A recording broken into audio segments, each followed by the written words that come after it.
Michigan's equine industry takes the reins at the state capitol. CFAP signup begins anew, and Michigan Agricultural Commodities Chris Betts has a market update. I'm Janelle Brose, and this is Farm News 5. Farm News 5 is brought to you by Ford. The Michigan Horse Council held its annual lobby day at the state capitol lawn this week. The event is a chance for members to saddle up and talk to lawmakers and legislative staff about a sector of Michigan's agriculture industry that is sometimes overlooked. Top of mind for the industry is legislation that would create the Michigan Equine Promotion Act and the Michigan Equine Commission. It would be an 11-member commission of people nominated by the horse industry and appointed by the governor to manage the funds in that checkoff program. This is not all that different than what has occurred in a lot of the other commodities, both animal and grain and fruit commodities in the state of Michigan. It has never been attempted in the state. So we're at the point now where the legislation has been written, it has been introduced, but it has not gone any further than committee at this point.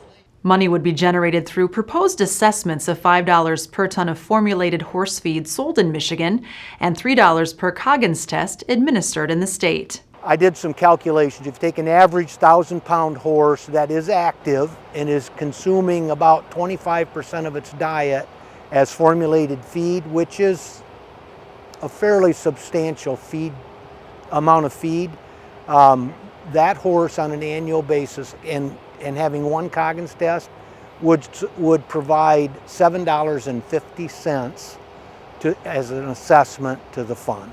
Assessments are completely refundable for those who may wish to opt out of participating. The assessment will be collected by veterinarians and feed manufacturers, which could force them to upgrade their accounting software to do so.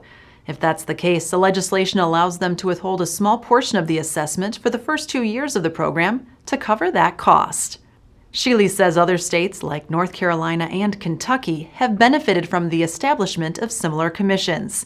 He believes there are a number of different ways this fund could support Michigan's equine industry.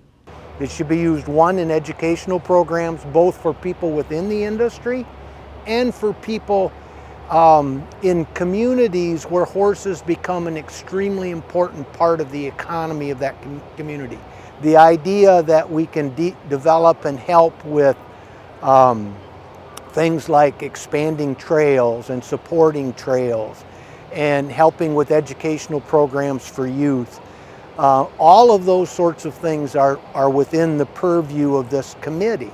Beyond that, research which is associated to those ends or with those ends is also an appropriate use of funding.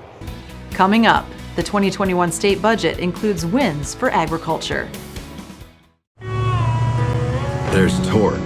Then there's 1,050 pound-feet of available best-in-class torque.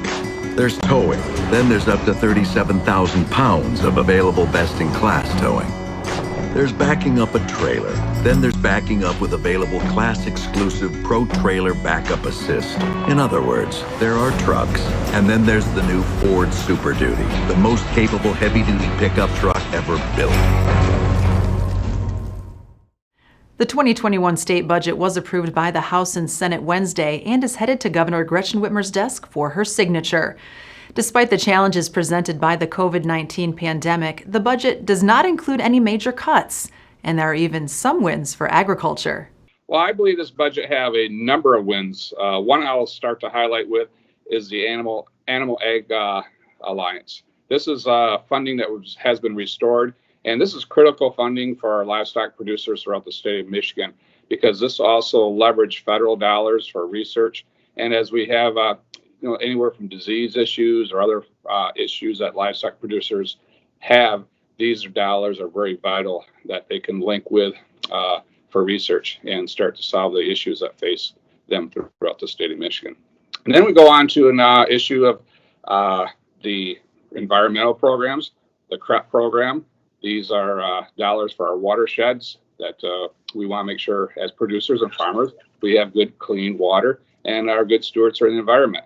So these dollars will help with that, along with administrating these through the meat program, which has been very successful for the state of Michigan. So it's a win-win on that. And there's another aspect, making sure that our inspection processes are going forward. We grow a vast variety of items here in the state of Michigan, and we also need to have added value to it, otherwise known as processing. But if we don't have the inspections done in a timely fashion or up to the standards that the customers want, that will be problematic. So we make sure we have those inspectors readily available in this budget so that this product that's grown in the state of Michigan can be sold in the state of Michigan, throughout the nation, and through all the world markets. A lot of our rural communities, fairs, and festivals were hurting this year because one is they weren't even be able to open up. So we understand the need to continue to invest in our infrastructure. So we gave a little few dollars for those fairs, which I was pleased to be able to offer too. This budget that we have is really good news from where we thought we were going to be in May.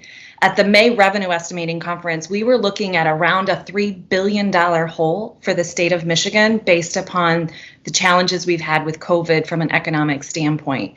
So, the fact that we were only looking at about $250 million in cuts, we were able to put money back to the rainy day fund.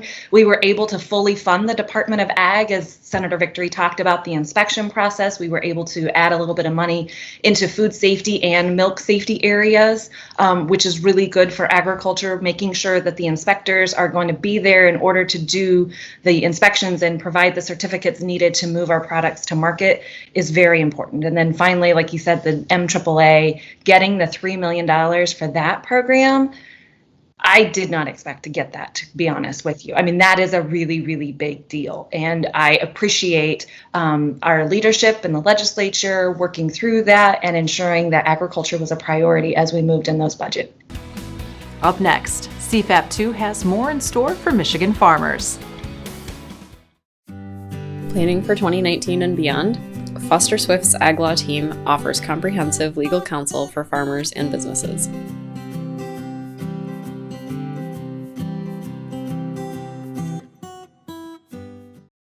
More details on the Coronavirus Food Assistance Program 2 have emerged this week. Through CFAP 2, $14 billion in direct-to-farmer payments will be made to offset market disruptions caused by COVID-19. Big picture, more Michigan farmers should be eligible to participate in CFAP 2 as opposed to CFAP 1, primarily because they're looking at different time periods.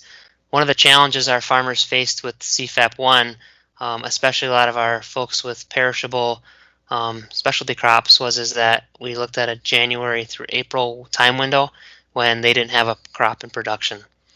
And in this program, it'll be looked at a little bit differently depending on what you're raising. So from a pricing standpoint, USDA is really looking at 3 different categories that your commodities could fall into. There's price trigger commodities, think corn, soybeans, wheat, eggs, dairy, hogs, pigs, lambs, sheep. Flat rate crops, alfalfa, oats, sugar beets, and then sales commodities. So this last category would be a lot of our specialty crops, fruits and vegetables, nursery and landscape, aquaculture, etc.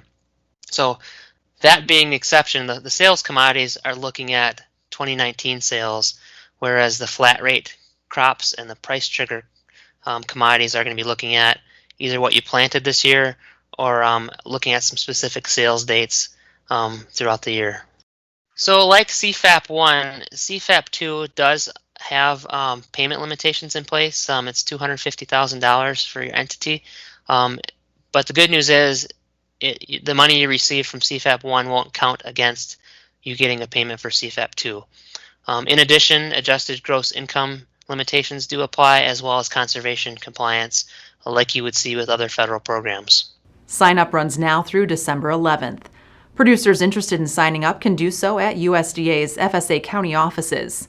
Additional details about requirements for the program participation can be found on USDA's CFAP website. Meanwhile, the U.S. House extended a crucial financial lifeline for farmers facing economic hardship.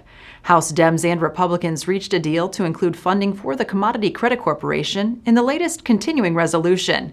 This will ensure the CCC and other programs will be funded through December 11th. The Senate is expected to pass the measure in the coming days. And now with the latest on markets from Michigan Ag Commodities, here's Chris Betts.